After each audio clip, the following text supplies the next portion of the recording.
প্রথমেই সবাইকে জানাই জামাই ষষ্ঠীর অনেক অনেক শুভেচ্ছা। তো তোমাদের দিনটা আজকে কেমন কাটলো? তো আজকে তো সকালে উঠে আগে স্নান কমপ্লিট করে নিয়েছিলাম।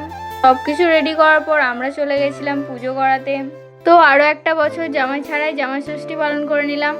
আর মৌসুমি তো শুধু সবসময় হেসেই যাচ্ছিল কোনো কারণ ছাড়াই। তো আমাদের আসতে একটু লেটই হয়ে গেছিলো, দেখি সবাই আগে আগে চলে এসছে আর ওদের পুজো করানোটাও কমপ্লিট হয়ে গেছে। তো দেরি না করে আমাদের পুজোটাও করে নিয়েছিলাম। আর আমি অনেকক্ষণই ছিলাম, কিন্তু একটা লিচুরও দেখা পাইনি, সেজন্য আমার মনটা ভীষণই খারাপ। তারপর আমরা বাড়ি চলে আসি আর আমাদের মুখের অবস্থা কিছুটা এরকম দেখতে হয়েছিল। তো কি হাসাহাসি করার পর একটু খাওয়া দাওয়া করে নিয়েছিলাম। তারপর দেখলাম বৌদিমণি তো আমাদের জন্য কুরকুরে চকলেট নিয়ে চলে এসছে, দেরি না করে সেগুলোও খেয়ে নিয়েছিলাম। আর আমি আজকে মৌসুমীর কাছ থেকে একটা সুন্দর উপহার পেয়েছিলাম, এটা দেখে আমার মনটা একদম খুশিতে ভরে গেছিলো। মানে বক্সে কিছুই ছিল না। সেই দুঃখে আমি চলে আসি বাড়ি আর খাওয়া দাওয়াটাও কমপ্লিট করিনি। তো আজকে এতটাই, দেখা হবে নেক্সট কোনো মিনি ব্লগে। টাটা, ভালো থাকবে সবাই আর অবশ্যই ফলো করে নেবে।